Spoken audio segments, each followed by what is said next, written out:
gave you a brief introduction. And so why don't you dive in? Okay. Sorry for that confusion, folks. I had a little bit of a Zoom issue.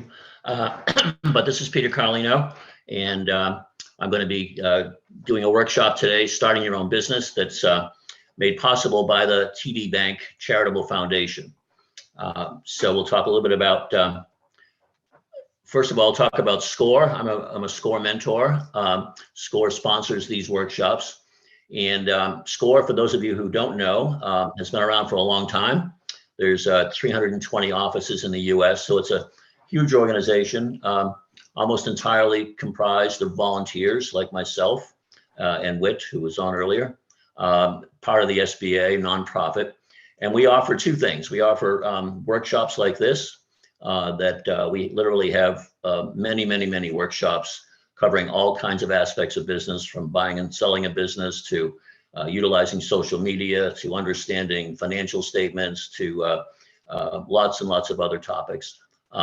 You'll be, now that you've registered for this seminar, you'll be informed of other upcoming ones as time goes on. You can check our website to see what's coming and sign up for a webinar as we go forward.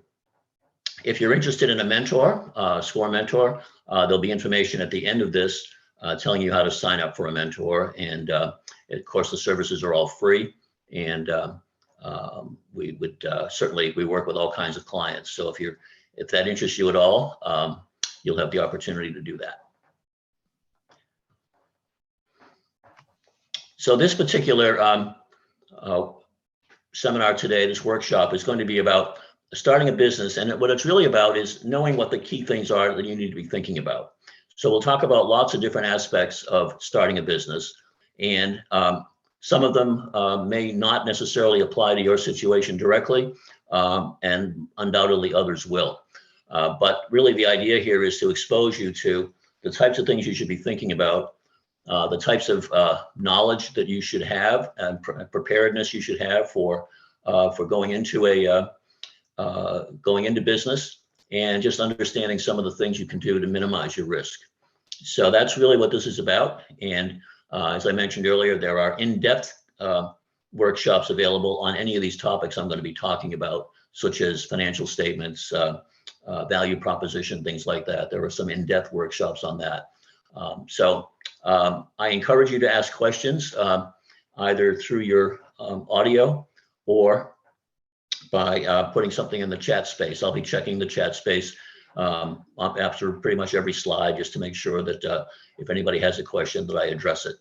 And I encourage questions, and certainly don't worry about interrupting or asking something, whenever it comes up. I'll be happy to address it.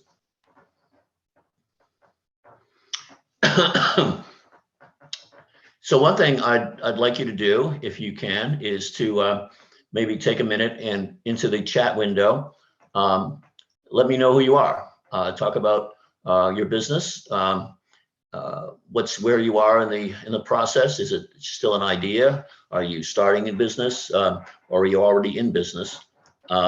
And also any questions you want me to address, any types of things you want me to address in today's call. So I'll take a couple of minutes here and just let you enter that information, and that may help me point things out along the way that are of particular interest to one or more of you. So go ahead and take a few minutes and just fill that information in, if you don't mind.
All right, I see we've got 7 so far. I'm going to start reading them.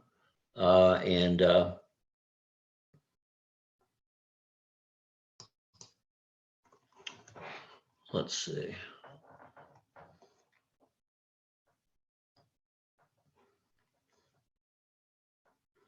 Maintenance regulations and first step towards starting a small business.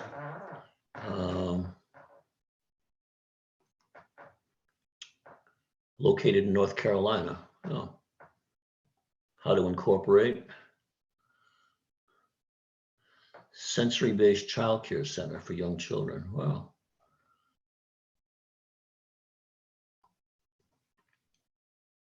Educational resources.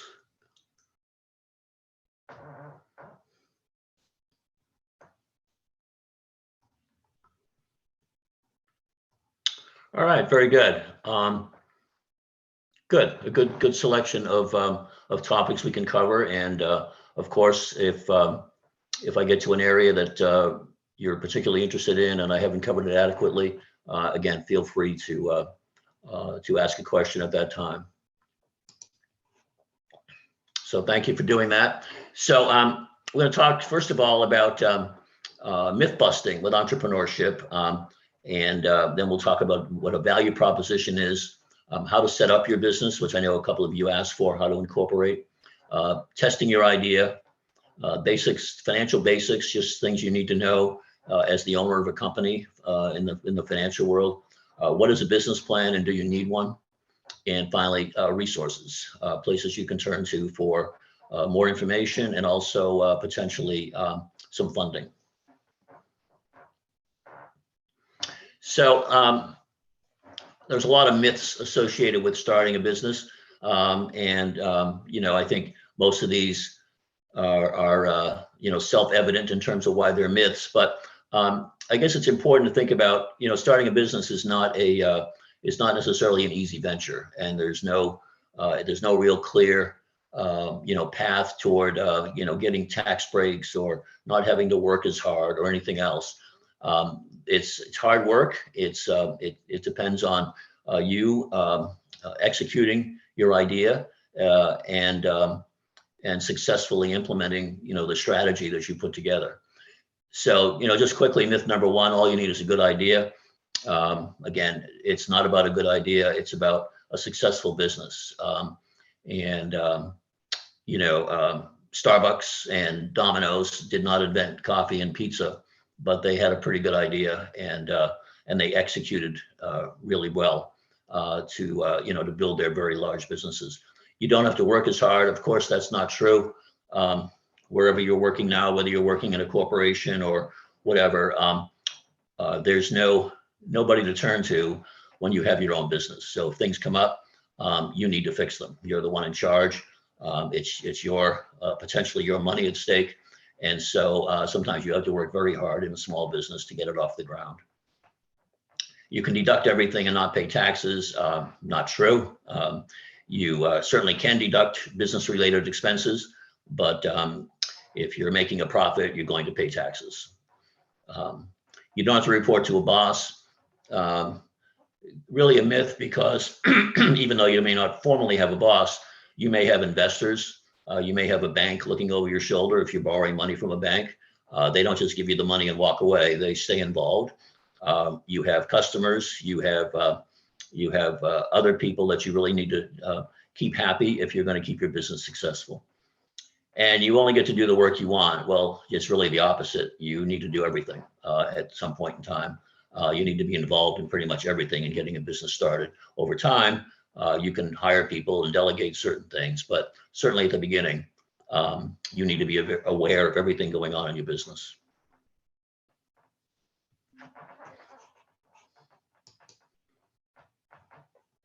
Okay. Okay. So, oops, sorry. So your role, I mean, with all these things going on, having, having said that you need to be involved in every part of your business, what are really the 3 most important things you need to be able to do to start a business? And not all of these are comfortable for everybody, but it really is something to sort of think about ahead of time. The first one is you need to be able to sell your product or service. If you can't sell your idea, your company to somebody, then you really can't expect that somebody else will be able to do it. I think anybody looking to make a significant purchase from a small company is going to want to talk to the owner and make sure the owner understands what's going on, that the owner is trustworthy and stable. And that is your job, is to sell that, to convince people that you are trustworthy, stable, capable of delivering, and plan to be around for a while. So you have to be able to sell. And a lot of people say, well, I can't sell, it's hard. This is not used car sales, right? This is representing your company in a way that will convince people that doing business with you is a worthwhile risk.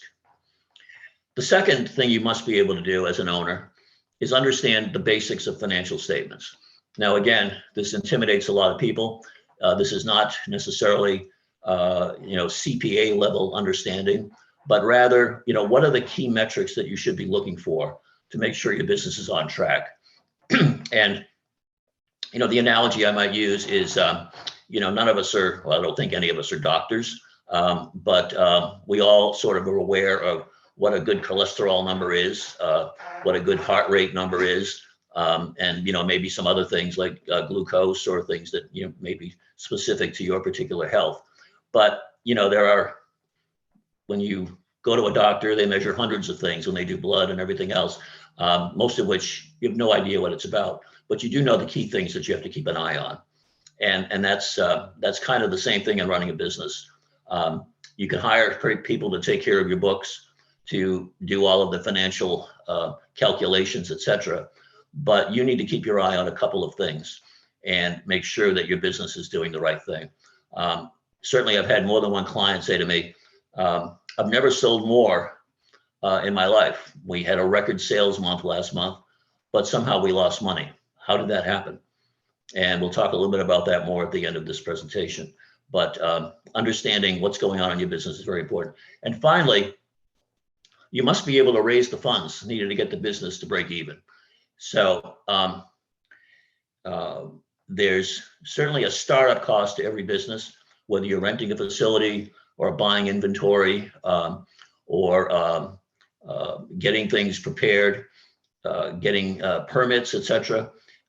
You must be able to raise the funds to get your business off the ground, whether that's done with friends and family, whether it's done out of your own personal savings. Banks are not interested in helping you until you've demonstrated that you have a viable business model, that you've demonstrated that you can sell your product, deliver your product, make it properly. So it's a common myth, and we have a lot of clients that come to us saying, well, I've got a good idea for a business. I want to go talk to a bank. And it's really not that simple. You need to demonstrate that you can get the business off the ground on your own. So part of this analysis to see if this is right for you is to sort of do a self-assessment. And oops, sorry. Okay, this is a very sensitive mouse here. So thinking about yourself, entrepreneurship is not for everybody, right? It's something that is it is different than working in a large corporation. It's different than many other different kinds of jobs. It has its own set of challenges and its own set of requirements that you need to meet. So the first thing to ask yourself is, do you have the background and support? Do you have any kind of experience doing what you plan to do? Do you have the support of your family? What is your risk tolerance? Risk tolerance is a big one. If you're not really risk tolerant, the idea of starting a business and not knowing where your next paycheck is going to come from can be really intimidating to a lot of people, and it can be very life disturbing. And if that's the case with you, you should recognize that up front and say, well, maybe this isn't for me. Other people are much more risk tolerant. It doesn't bother them as much to kind of go week to week without understanding where their money's coming from. But it is a factor, and a lot of people just don't. It isn't really worth wrecking your life over something that is just going to be difficult for you to deal with. So risk tolerance is a big one. Second set of assessments is, do you understand your strengths? You know, what are your talents? What are you good at? What do you like doing? And what are you really good at doing? Right. So, you know, and also along with that, what do you not like doing? And where do you need help? So understanding, you know, an honest assessment of where you are and what you really want to do is really important. You you may really like doing something as a hobby or on the side, but when you think about doing it every day under pressure to deliver, it's not really the same thing. It's a different kind of business. You know, an example might be somebody who bakes, who does baking, supplies baked goods to church seminars and, you know, little league games, things like that. Does some baking on the side, loves to bake, gets rave reviews on their baking. Now you want to go into business. It's a lot less fun when you've got to have 50 pies ready by 10 o'clock in the morning to deliver to local restaurants. That's a whole different aspect of baking. That is, you know, that is baking more at a large scale under a time constraint. Very different than doing it as a hobby on the side. So understanding that about yourself is really important. And lastly, do you have the resources? Do you have the money to get the business off the ground? Do you have the energy to do all this? You know, in terms of your health, your time, you know, do you have all these things available to you that will require, you know, quite a bit of time on your part, quite a bit of effort to get the business off the ground. And even when it's off the ground, to continue to keep it successful and growing requires quite a bit of energy and time and health. So again, thinking about that on your own, and, you know, to look at this and say, well, that's really not me, is an okay thing to do, right? You don't have to start a business. You don't have to be an entrepreneur. There's certainly many other things you can do in life, but understanding the challenges before you get in is probably very valuable. Let me check and see if there's anything in the chat here. No. Again, feel free if you have questions to enter them into the chat or to the Q&A.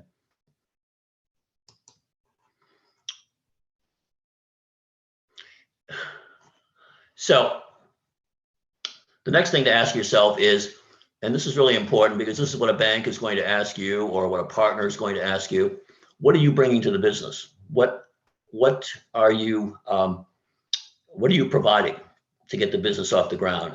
It's certainly the burden is on you to get things started. So it's also called skin in the game, right? What are you putting into the business before you ask others to contribute into it? People like investors are going to want to know this, banks, partners, you know, when you ask them to come in and either give you money or to provide services, a natural question for them would be, what have you done already? You know, how much money have you spent? How much time have you put in? What have you developed? and some of the assets we're talking about here in terms of skin in the game, of course, one is money. Next one would be intellectual property. You know, do you have a patent? Do you have a copyright? Have you actually, you know, produced something that has value? That would be of very much interest to a bank or an investor or a partner. Have you proved the concept? Process called bootstrapping that we'll talk about in a few minutes. Have you gotten the business out there, even on a part-time basis, and shown that you can make products that people like at a reasonable price, and prove the concept that you're trying to get now going as a full-time business?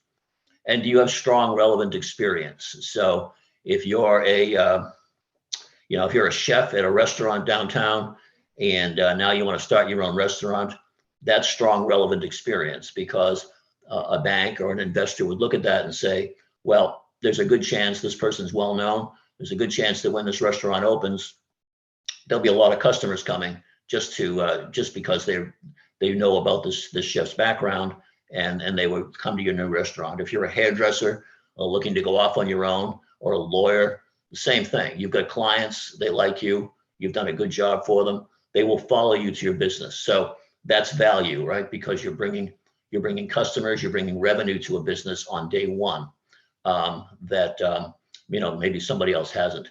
So what are you bringing to your business? Think about that in terms of some of the businesses that you've outlined here in the chat.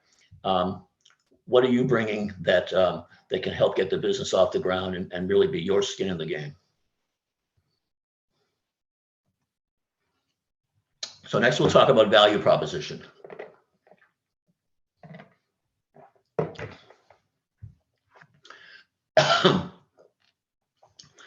So top 10 startup mistakes, right? You can look at all these in detail, but the one I want to point out to you is number one by far, building something nobody wants, right?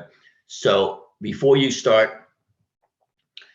go into business, before you invest your time, your money, etc., you need to verify that somebody actually wants this, that you're solving a problem on somebody's behalf, and that they would be willing to pay what you're planning to charge, that they will be willing to pay you to do that, right? So understanding your customers' needs is really important. A lot of people make the mistake of, well, I like this, so therefore other people will like it. Whether it's people who have a hobby, collecting baseball cards or doing other things like that, and they say, gee, I'm going to go into business. I'm going to do this because a lot of people around here I know will enjoy that. That could be a very big mistake, assuming that your likes and your preferences are prevalent among a wide enough group of people to support your business. So understanding what problem you're solving, who you're solving it for, and whether or not you provide enough benefit for them to pay you is really a very important thing to think about. So with that comes something called a value proposition. So a value proposition, here we go again, is the first step when starting a business. What problem are you solving and for whom? What are you selling that solves the problem? How does your customer benefit? And why should customers buy for you? So a value proposition is a succinct statement, typically one sentence, of what you offer to address an identified problem. Now, value propositions come in lots of different shapes and sizes based on what type of business you're in. They are not all identical by any means. If you think about a couple of very well-known companies in the retail business, if you think about Whole Foods, for example, what is Whole Foods' value proposition? Ethically sourced, organically produced, highest quality, etc. Right? That's what they're selling. And then you think of Walmart. What do? National brands at the lowest possible price. So two very, very different value propositions, one emphasizing price, the other emphasizing quality. But the point is they're both focused on delivering on that value proposition and understanding who they're marketing to. Very different demographics in both cases, but both very successful companies. So we'll walk you through here an example, a company that is thinking about starting a dog walking subscription service. So first thing to do is, what problem are you solving? Why is it a problem? And are you driven to help solve the problem? So what problem are you solving in the dog walking business? Well, the problem is over here on the left, right? Dog walking takes time. Dog walkers are expensive. Coordinating with dog walkers takes time, right? That's a problem for some segment of the population. That dog walking takes up time and money, and is a pain to coordinate with the available times of the dog walker. Next, who experiences the problem? Are these above average income people? Are they city dwellers? Are they men? Are they typically women? Are they people who belong to certain ideologies, such as green, focused on ecological issues, or political issues? I mean, who are these people? And with social media now, it's really, you can get much more detail than certainly in the past, where in the past, when one talked about demographics, they would talk about, age, zip code, sex, maybe that's pretty much it, education. But now, with people all having, joining groups and having special interests on social media, you can really dive in and find people that are truly representative of the customer you have in mind. And so, for example, for the dog walking business, certainly, joining a Facebook group of dog lovers, would be a start, and then honing in on that for particular areas of understanding in this particular area, in the Portland area, what's available and what people are complaining about, etc. So understanding who's your customer is very important. One thing that a lot of people make mistakes when I have seen them as clients is I say, who's your target audience? And they say, oh, everybody. And that's not a target audience. That's a non-audience, right? So you need to have some definition as to who you're going after, because this affects what kinds of marketing you're going to do. In the end, when you market yourself, whether it's through social media or in some other means, you're going to want to deliver a message that rings true to the person that you're trying to get to, and states to them, I know you have a problem. Here's your problem. Here's my solution. Going with a broad base that this is good for everybody all the time is not a good marketing strategy. So, target market in this case, dog owners, obviously, urban dwellers, higher income, and working couples. So people that don't have a lot of time, don't have a lot of space in the city or room to walk the dog, this is your target market. So you're sort of eliminating here a lot of other potential markets, but that's fine, because the service you're providing is going to be a little bit costly, and it's going to meet the needs of people that value time much more so than maybe others. And so that's your message, right? And that's important. So the solution is a dog walking subscription service. So you sign up online for a particular time. They come and get your dog in a van, take them off to a park, and they walk them there, and then bring the dog back, right? So it saves the dog owner time. The coordination of timing is no longer required, and that they come and get the dog for you, and provide the service of walking your dog in a clean, healthy environment. So here's the solution in the middle, right? Regular schedule, set up a time online, socializing with other dogs, transport services, they pick up the dog for you.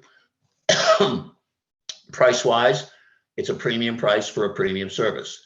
So there's no sort of Walmart claim here of, this is the cheapest way to do it. That's not the case. This is geared for people that can afford to pay a premium price for a premium service. And so now we get to the value proposition. What does all this mean, right? How do you sort of summarize in a sentence what your company is doing? And here it is at the bottom.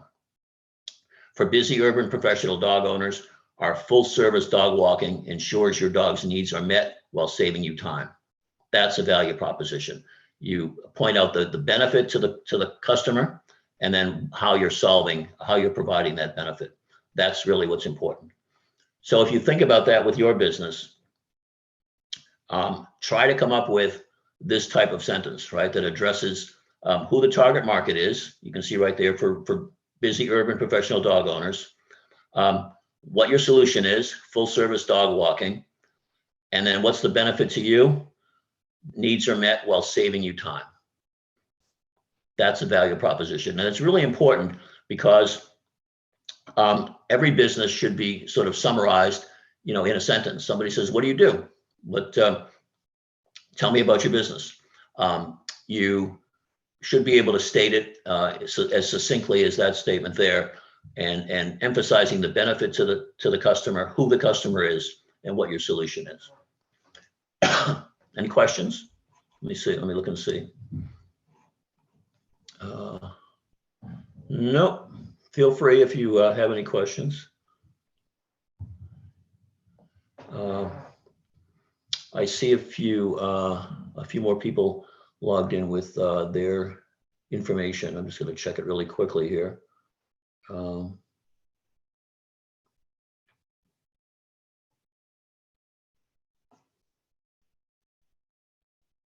Okay. All right. Let's go back to next section is going to be setting up your business, incorporating, which I know a few of you asked about. So deciding on a business type, the most straightforward, the easiest, simplest thing to do is to be a sole proprietor, right? So you could be in business for yourself, and you can be doing business as, you know, Fred's Auto Repair or whatever you want to call yourself, and simply report all your income on your personal income statement at tax time, and that's it. You're a sole proprietor. Now you can't hire people, and you're not protected in any way. Your personal assets are not protected in any way. And if you ever get sued or get into a situation where you owe people money. The most common by far that we are dealing with at SCORE these days are LLCs. There's both a single member LLC that is a very straightforward thing to do, and there's multi-member partnership LLC. If you are filing jointly with your partner, that is to say, if you're married or living in a situation where you get to file jointly, then you really are a single member LLC. The government doesn't look at that as partnership. So a partnership would be people outside of your joint filing or whatever. And then we see a lot of nonprofits these days. Nonprofit is really a whole separate category that I won't be covering within this presentation, but we do have classes on nonprofit. It's a very different setup. You need to find a board of directors, and the board of directors really are the people that run the company, not you. And it's a very different process than putting together a for-profit company. Less common than LLCs are S Corp and C Corp. So an S Corp is a large partnership, you know, many members with voting rights and things like that. That gets a little more complicated. And then a C Corp is actually a company that has shareholders, right? So, you know, certainly when you think about companies on the New York Stock Exchange or, you know, sort of everyday brand companies, they're almost all C corporations. They too require a fair amount of administrative work to keep track of company meetings and voting procedures that you vote on every year, a board of directors, things like that. So very few clients. I've been with SCORE 8 years now, or almost 8 years, and I've never had a C Corp client. So they certainly do exist.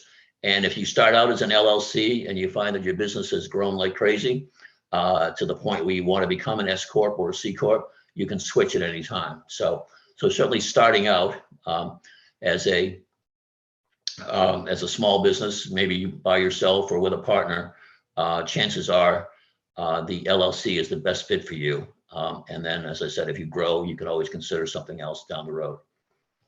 But those are the ways that you can incorporate.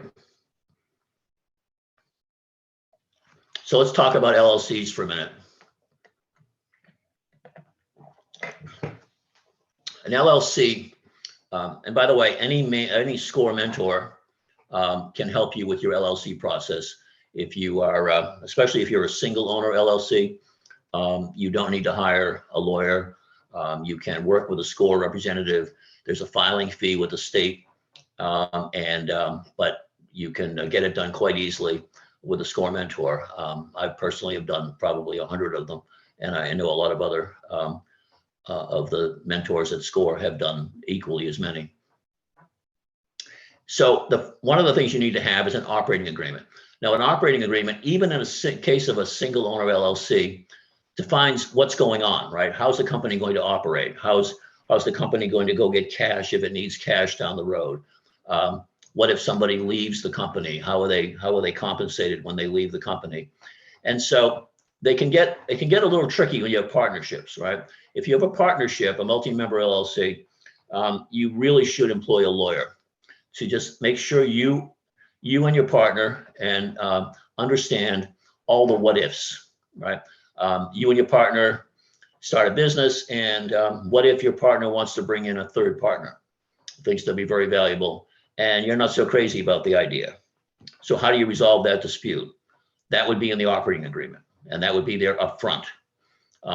If your partner needs to leave the business for some reason, and the company is profitable, how does the partner get their profits? Certainly, it wouldn't be fair to the remaining partner if the bank account was emptied just to pay off this partner with short notice. You know, is there a 6-month schedule, a 12-month schedule? How's that going to work to resolve that issue? And there's several other issues like that you need to think about. Now, as a single owner LLC, those things are all irrelevant, right? Because you're it. If you want to bring in another partner, you can do it. You don't have to take a vote. You don't have to do anything. But the state still requires you to have an operating agreement, even if you're a single owner LLC. So it's kind of a document that is really not very important to you, but the state requires that you have it. And most importantly, if you ever do get sued, a lawyer is going to want to see it. A lawyer is going to want to make sure they understand you have an operating agreement and that you're following it. If you are going for a bank loan, a bank is going to want to see an operating agreement as well. But as a matter of practicality, it's a document that really doesn't, since you are the only person in the company, you make all the decisions and you don't need anybody's approval to make them. So it's, just kind of a moot document, if you will.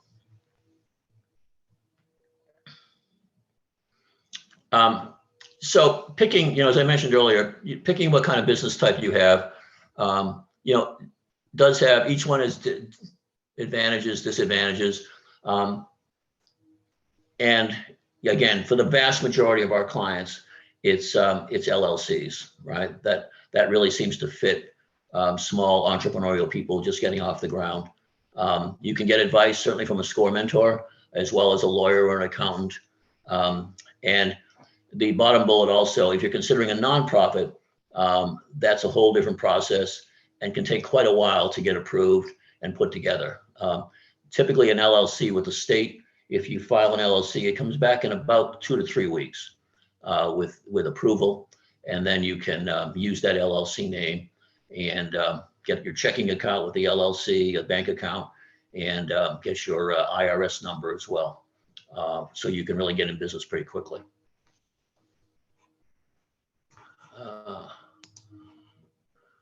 Okay, just checking to see if there's any questions here. Okay, the next step in incorporating your business is making sure you have a unique name.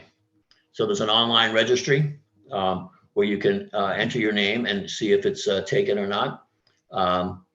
You establish your corporation by getting it off the ground, as I mentioned earlier. One of the things you have to do is get your federal EIN. This is an identification number for your business, similar to a social security number for your personal. This is the number you'll use for tax purposes. You may need a state sales tax certificate if you're reselling stuff.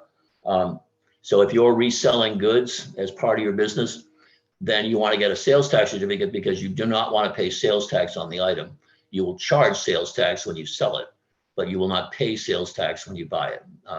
So having that certificate allows you to not pay sales tax for items that you will be reselling. You may need a license depending on what kind of a business you're starting, whether it's a professional license. Some towns require business licenses. And as I mentioned earlier, you get a business checking account with your EIN and your certificate of formation, which is the document you get back from the state with your approved LLC. And as I said, many banks will want to see the operating agreement as well. So those are kind of the steps you take to get your business legally set up.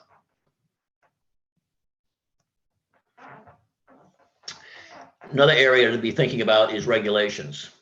And if you're thinking about opening a business inside the city of Portland, there are a lot of regulations in Portland. So be advised, I guess, beware. Portland's a beautiful city, but they have, things like historic districts. There's, obviously consideration for the environment, for the waterfront, things like that need to be taken care of. There's historic districts in Portland. Not to say they aren't in other places as well, but Portland in particular has a lot of regulations. We talked about business licenses, building codes, landlord consent, certificate of occupancy. I will give you one thing about building code. I had a client who took over a business in the old port and did some minor changes to it. Changed how some of the counters were set up. It was a small restaurant, kind of a takeout restaurant, and changed how the counters were done and a few other things. And that required, of course, a building inspector to come in and approve the changes. At the time, and I don't know if it's still the case, but I wouldn't be surprised if it was, building inspectors were out like 10 weeks in terms of when they were able to respond to his request. So here he is paying rent on a building for 3 months before the building inspector could come by and approve these relatively minor changes. That's a huge impact on starting a business, and something that, was very unfortunate for him, but again, something to be aware of and to check out, before you, make all your commitments. It may not be the case any longer, but at the time it was definitely a big problem. And I've heard it from other clients as well. At the state and federal issue level, you can see some of the things to think about. Not all of these apply to every business, of course.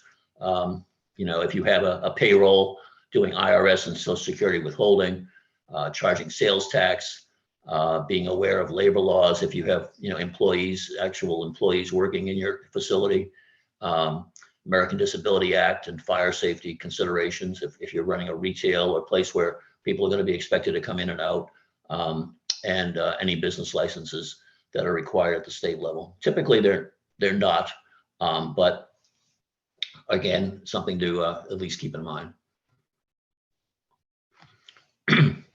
So insurance. So, one of the things about starting a business is you don't want to spend any money unnecessarily. And certainly that's the case with everybody, and it's really good advice.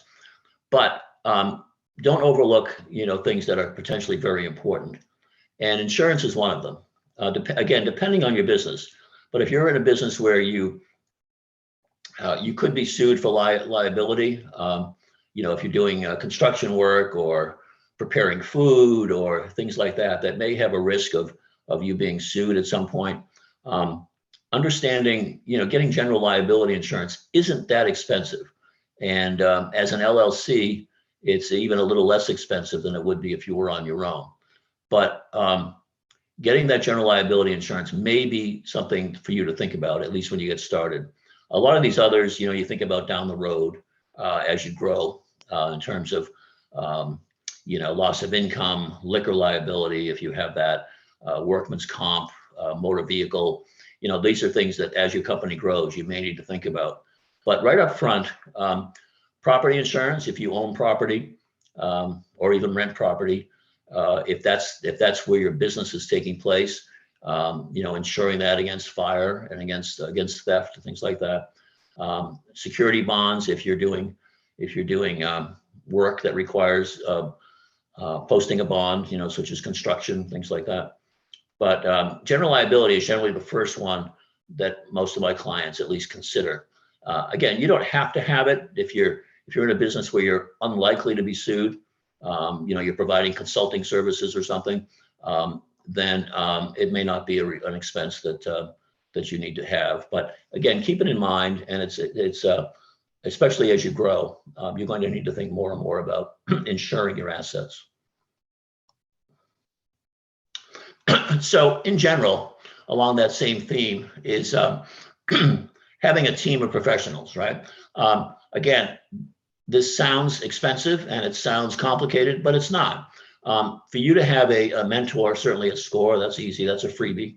But to have an attorney who understands who you are, to, when you start your business, to sit down, find an attorney, sit down with him or her for an hour. Many of them will give you the first hour for a reduced rate or even free, just so they know who you are, they're familiar with you, so that when you do need them, they have a file on you, they understand what you're doing. Similarly with a banker, if you are going to borrow money, either now or in the future, having a relationship with a banker so that they, again, understand who you are and what you're all about, is an important thing to have. Insurance agent, an accountant is another one. Unless you're, confident in your ability to do your end of year taxes, having an accountant that knows your business, that will work with you so that they tell you, look, here's the things you need to bring in at the end of the year, or maybe every quarter. Here's what I want to see. That makes life very easy. They spend less time sort of looking for information. If you provide the information in the right format, they can simply file the appropriate documents on your behalf. So it's a little bit of money, but it doesn't have to be a lot of money. If you have business peers in the area, joining an organization that where you can share information and sort of support each other, and likewise trade organizations, similarly, nationwide, to find other people in your business and maybe get ideas as to what they're doing for particular issues. So it's something to keep in mind, especially the banker, the attorney, and the accountant. Those are really the ones that most people shy away from because there's a fear of spending a lot of money and money they don't have. But I think you can, if you look into it and work with a score mentor to understand how you want to use each of these people, it's good to have them on your side before you need them.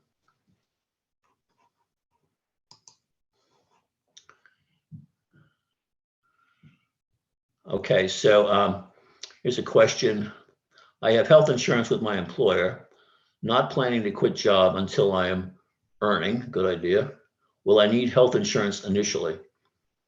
So yes, you should have health insurance. I think that's certainly a valuable thing to have. And if you can continue to get it through your employer, then that seems like a pretty straightforward solution. Once you quit your job, then it gets a little more complicated, right? Because then you need to think about your risk that you're taking by not having health insurance. Could be pretty major. Now, there are affordable health insurance programs through what's known as Obamacare. They're high deductible plans, so they're really meant for catastrophic kinds of things. So they're the premiums are relatively inexpensive, but the deductibles are like up to $6,000-7,000 a year. So you're not really going to get covered for your physical. Well, you will get covered for physical. That's the one thing, but you're not going to get covered for minor things. But if you're in a car crash or you get a serious disease or something else, you'll use up to $6,000 pretty quickly. So there are ways to kind of have insurance for catastrophic reasons without necessarily paying for top shelf insurance plans. So again, something to think through. Testing your idea. So you've got an idea, you've set up a company. Now, is it going to work? And the concept here is called bootstrapping. What's bootstrapping all about? Bootstrapping is about getting your business off the ground, learning what your customers like and don't like, learning whether you like the business or not, without necessarily taking risk, right? So it's very easy for some businesses, a little more difficult for others. But the idea is to validate your concept and build a client base. So if you look at the bottom of the slide, the steps are very simple. Try it out, fail fast, fail often. So get your product out there, try to sell it to people, see what they say, listen to the feedback. Are they not buying because of price? Are they not buying because they don't like the style? Why are they not buying? Use the funds from the sales to improve and do it again, right? Rinse, repeat. So continue to modify your product, be open to people that are looking at your product to understand what they like and what they don't like. One of the best examples of bootstrapping that you probably all know about is Holy Donut. They are a SCORE client. They were a SCORE client. And she started out on the east end of Portland, making potato donuts, which, who knew if anybody would want a potato donut, especially one that costs $3.50. And made a few dozen every morning in her own kitchen. Went over to Coffee by Design and initially gave away samples of donuts to customers, eventually made a few more and tried to sell them over there, constantly playing with recipes, understanding what flavors people liked, what they didn't like, understanding, there's all the different aspects of producing a donut that would be liked by customers and could be sold profitably.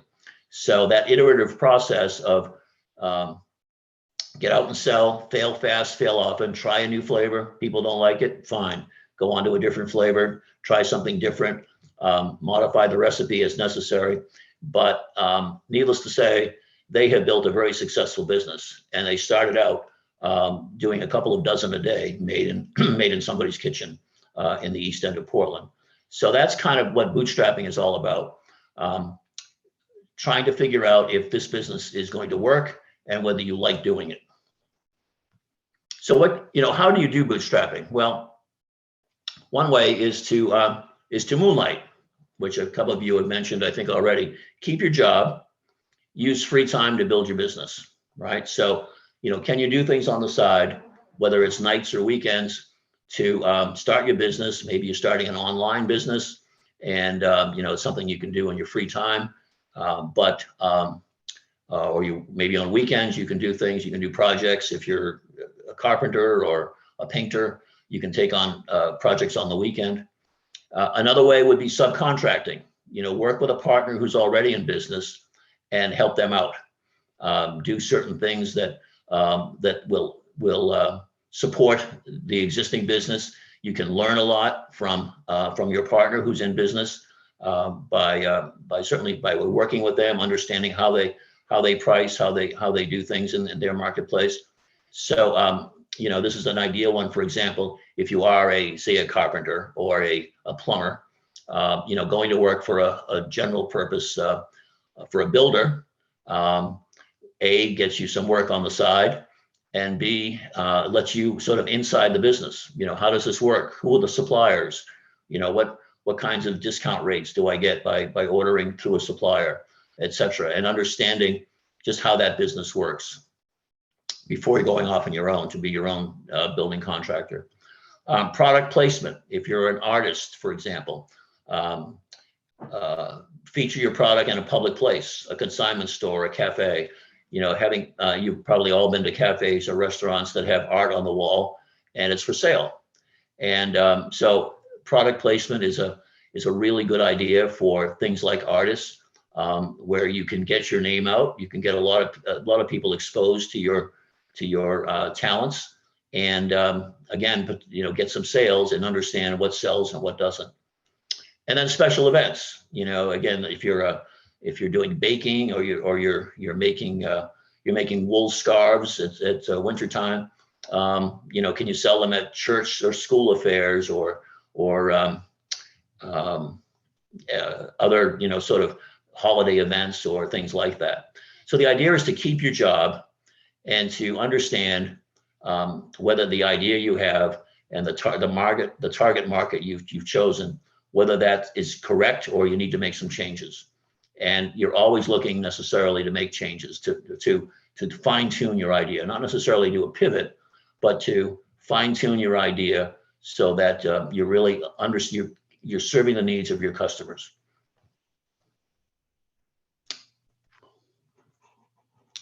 Let me check and see any. Okay, no new questions. If anybody has a question, feel free. So we talked about this a little bit earlier, but really the key is understanding your market, right? So now that you've bootstrapped, you've seen that, you originally thought that the scarves you were making at wintertime would be something that, younger people might like. Instead, you're finding out that, middle-aged people are your primary customer because of the style you've chosen or whatever. That's fine. So now understand who they are and why are they buying from you, who you're competing with, and how will you differentiate yourself, going forward. So it's really a matter of finding that niche and understanding if that niche is big enough to support you as you grow your business. Okay, now we'll do a little bit of financial basics. As I mentioned earlier, it is important to understand some certainly key metrics in the financial world. So you don't need to be an accountant, but you do need to manage your business, right? You need to understand what the numbers are and what they mean. So there's really three financial forms that a business typically produces: a balance sheet, an income statement, and a cash flow. And again, we have workshops that explain all of these and how to read them and how to use them. But so here's some common financial terms, and we'll show how they sort of interact here in a minute. Pricing, obviously, how much are you charging for your product? Now, when you think about pricing a lot of times people, sort of overlook. What is your plan? Are you going to be selling wholesale? You're going to be selling retail? Are you going to be benchmarking your product or a subscription service? How are you going to sell your product? And understanding that from the beginning is very important. If you're starting out just working out of your basement and selling online, if the product costs you $10 to make and you charge 20 for it, you think, hey, that's great. I'm making 100% profit on each one. That's terrific. It's actually 50%. But if your plan is to grow and eventually get into retail stores, that's not so great anymore, because the product that now costs you $10 to make, the retail store is going to pay you $12 for it because they need to make money by selling it for 20 in their store. So now your profits have been cut significantly. So understanding up front how to properly price your product for what your plan is down the road is really important. Are you going to sell it through Amazon? Amazon takes 25% in most of these setups. So are you building that in from the start? Or because you don't want to, you don't want to have a success where you're selling out of your basement for, you're selling a product for $20 and it's selling very well. But now that you're selling retail or through Amazon, you have to raise the price because you're not making enough profit anymore. That's not a good idea, right? That sort of changes the whole dynamic of, is your product, will people buy your product at the higher price? You don't really know. So profit is another term, gross profit and net profit. Margin, which is a percentage of profit, is also a term that you hear a lot. Cost of goods, what does it cost you to make your product? Overhead. Overhead is rent, utilities, marketing, employees, money you spend every month keeping the business open. What's your break-even point? How many do you need to sell every month to cover your overhead costs? Fixed costs, things like rent don't change with sales volume. Variable costs do change with sales volume. So if you're making birdhouses, if you sell 100 of them, then the cost for wood will be X. If you sell 200, your cost for wood will be 2X because you need to buy more wood to make more birdhouses. So that's a variable cost. Your rent doesn't change. Your utilities, your marketing don't change. Those are fixed costs. So sort of putting that all together. So when you look at financial terms, so the first thing, of course, is revenue. How much money did you bring in by selling your product? From that, you subtract the cost of goods. What did it cost? What did it cost you to make the product? Cost of sales, if you had somebody else sell the product for you, like Amazon. And when you subtract those out, that is your gross profit. So that's how much money, that's a gross profit. And that number is important because if you look at that number and you say, well, gee, we had more revenue last month than last month, but our gross profit is down. What does that tell you? It tells you that most likely your cost of goods has gone up and you weren't paying attention. You know, the people that you're buying your wood from, the people that you're buying your wool from, people that you're buying your ingredients from, raised prices on you, and you weren't aware for that. You weren't prepared. So your gross profit has gone down. Is that a bad thing? Maybe, maybe not. But you need to understand it. Another one might be, gee, we sold 200 birdhouses last month, and our gross profit is down, even though we only sold 150 the month before. We had more profit. Well, did you discount the pricing? Is the revenue number too low? Because even though you sold a lot of units, were you discounting them? Were you giving them away? What was happening? Why is your gross profit not as high as it should be? And it's typically either not enough revenue or the cost of goods. So now you have your gross profit. You understand how your product is being priced and what it's costing you to make it. Now you subtract the overhead. And when you subtract overhead, which is, again, utilities, marketing, employees, etc., you get net profit. So this is another area where if your net profit is low, but your gross profit is okay, you probably have too much overhead. And maybe something to think about in terms of either lowering your rent or reconsidering whether you're hiring too many employees too fast. But this is how these numbers work together. And again, really important to understand as the owner of a business. Those are the things to keep an eye on. Okay. Let me check and see if there's any questions here. Nope. So using those financial basics, understanding what they might mean, making sure you set monthly goals for gross margin, net profit, look at them every month. And very important is cash rules, right? Having cash is very important to keep your business healthy. So having a cash flow statement that looks out for the next 6 to 12 months so that you can predict how you're doing cash wise. A cash flow statement is very much like a checking account where you just keep track of how much money you started the month with, how much you have left at the end of the month, and you just keep rolling it forward each month. If you've got a big expense coming up in 3 months, whether it's a tax bill or maybe buying new equipment, having that in your cash flow forecast, when the time comes to buy that, am I going to have enough money to buy it? And if not, then you need to sort of revise your planning in terms of what you're going to be purchasing and when you're going to be purchasing it. So cash flow is very important. Plenty of businesses have lots of sales, lots of orders, but if they're out of cash, they're dead, right? So cash is extremely important. Cash flow, making sure the business has a healthy flow of money every month.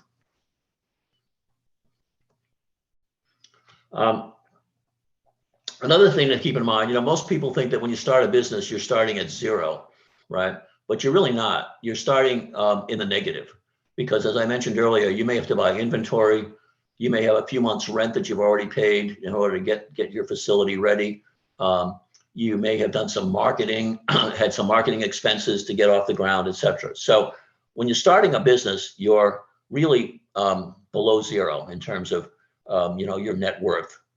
And so understanding that is really important because a lot of businesses fail in the first 6 months because they overlook this, right? Because it's going to take time to ramp up your customers and to ramp up your revenues. So can you cover this gap of funding the business, buying inventory, buying machinery, whatever you need to buy, to get the business going. And then for the first few months, not having the full customer load that you were hoping for. And so this can drag out, 4, 6, 8 months. And do you have the reserves to get through this time while your business builds, and yet you still have, you're still going to be operating below break even. So it's really an important thing to think about. It's not just important to get the doors open, but to keep them open, you need to sort of think through what is a realistic view of my first 6 months here, and do I have enough cash to cover it? So that's an important part of any business. And again, it's something that we help you with at SCORE, sort of thinking this through and understanding. Just if you have a seasonal business, it's extremely important, right? If you were going to buy a summer rental house here, and you buy it in October, well, you're now looking at 7 months, 8 months of no income, basically. Yet you have mortgage payments every month, and you have utility payments every month, and you have property tax payments. So before your first visitor shows up in June, you spent a lot of money on that house and have produced nothing. Now, it may be that you have enough money coming in the summer to cover all that, but in the meantime, you've got to take money out of your pocket to pay the mortgage and to pay the utilities, et cetera. So extremely important to think through just what those first year is going to look like in terms of generating revenue and covering costs. All right, on to the business plan. Let me check again to see if anybody has a question. Let's see, I would like to know, where do I start in opening up a childcare center? Would I need to do loans and grants to make that money? So I'll address that question. The question is, somebody opening up a childcare center, would I need to do loans and grants to make that money?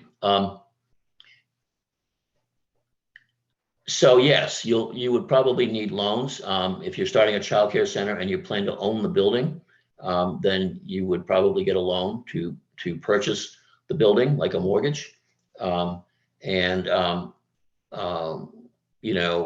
have a business plan with the bank as to what your business is going to look like. Grants are a little more difficult. There are grants available from the state of Maine, and I'll talk about those in a minute or two. But they are very hard to get. They tend to be very specific in terms of either creating jobs for the state, or they support a particular social function, such as employing minorities or indigenous people, or particular functions, female-owned businesses, things like that. So grants are difficult to get. They're highly competitive, but they are available. And you certainly, if you think you fit for the qualifications of a grant, certainly should go for it. If you do go for a grant, I would recommend strongly that you find yourself a grant writer, because grant writing is a whole science unto itself. And it's something very few of us would know how to do if we haven't done it before. Business plan. So what is a business plan? It's a living document, which means you can change it as you learn things, as things change.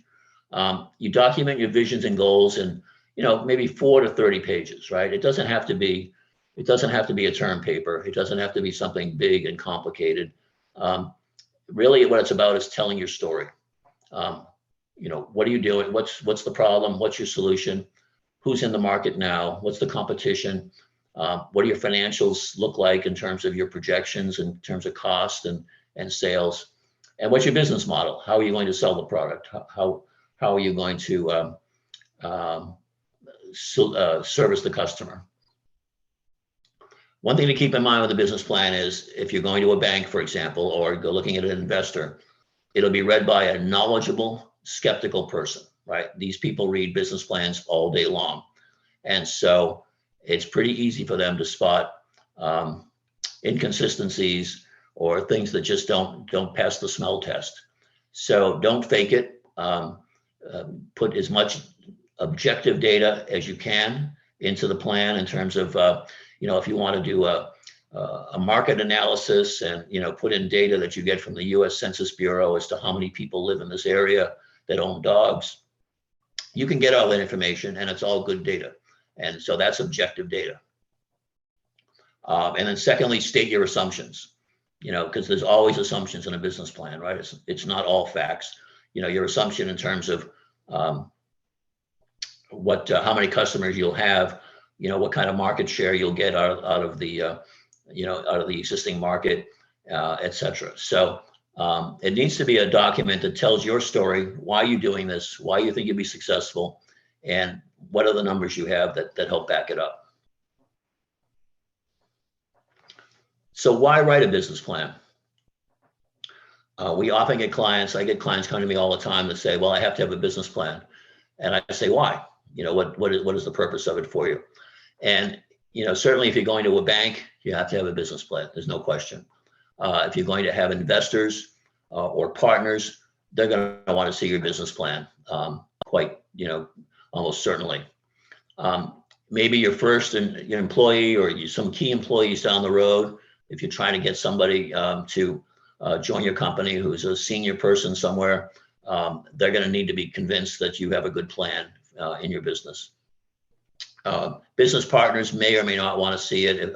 If you're trying to make a deal with a large distributor, for example, they might, before they give you, 50% off on distribution products, they're going to want to see that you have a viable business that, they can make it worth their while. And lastly, who's a business plan for? It might be for you, meaning that if you're not planning to go to a bank or any of these things listed above, some people work better when they document things and check on it every month or two to see how they're doing. Some people have a tendency to scatter their thoughts and start out in one direction, maybe go to another.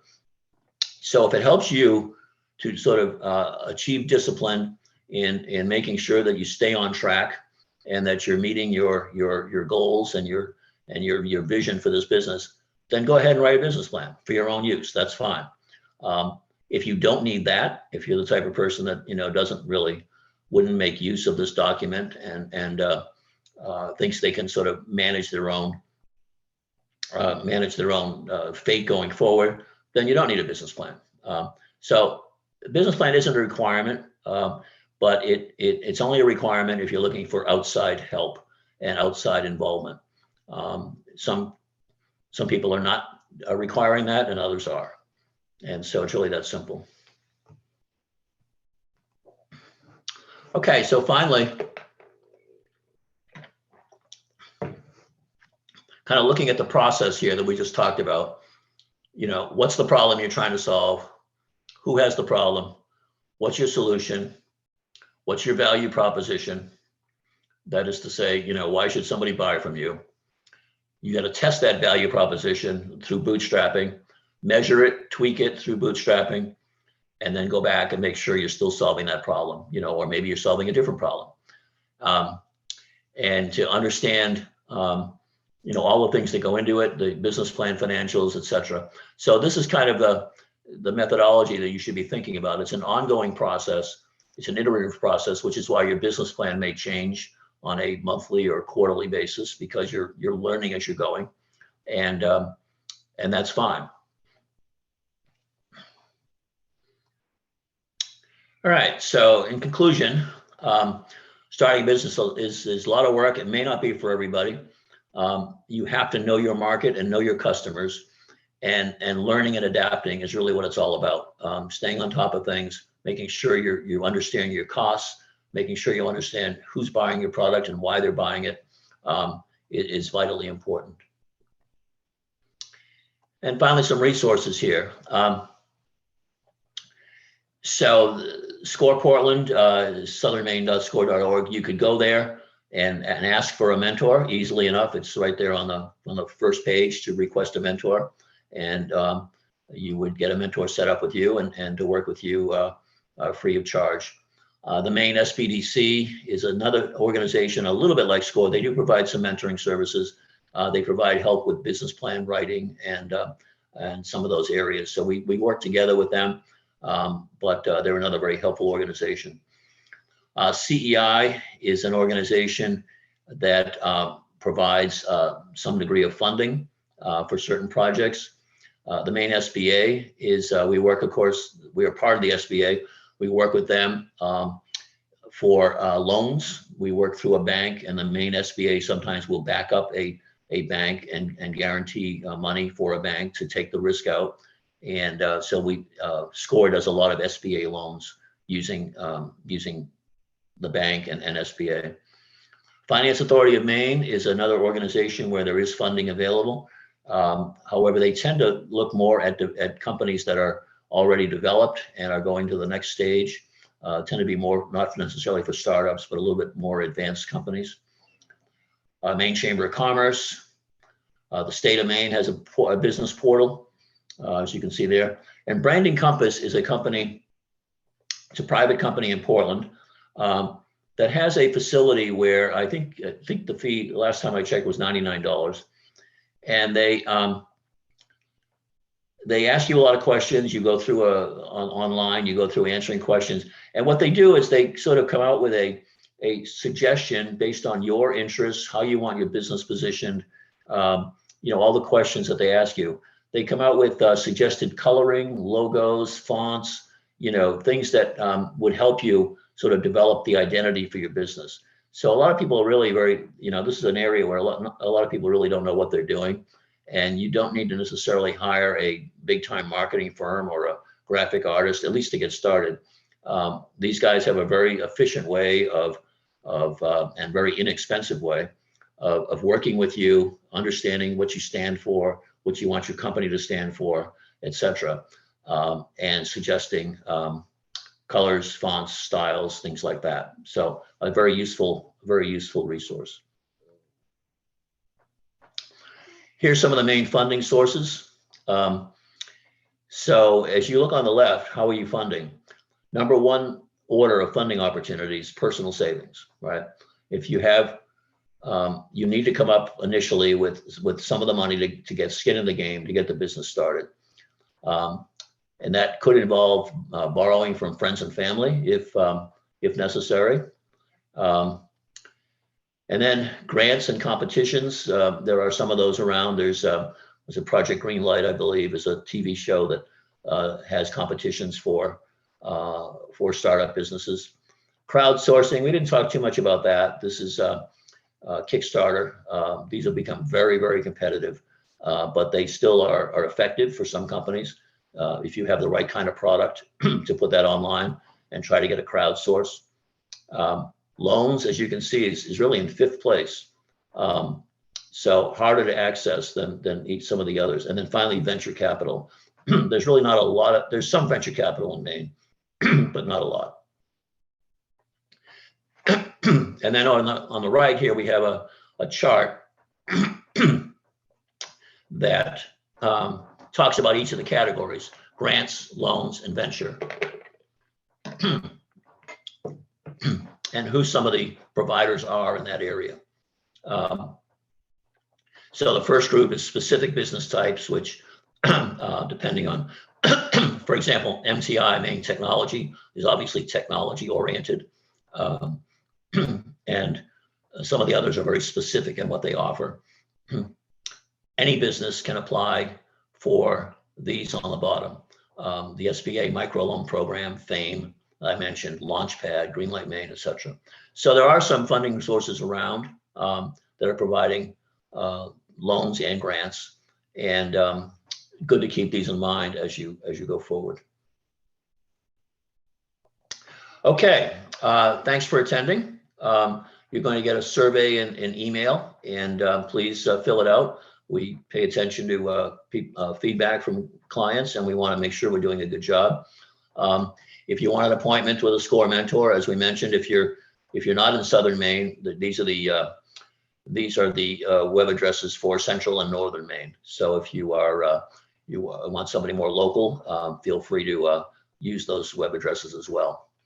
And that's it. Thanks for attending. Let me make sure there's no questions here. Okay, I don't see anything else on here.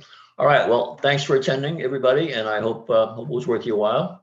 And we'll see you hopefully at SCORE sometime. Bye-bye.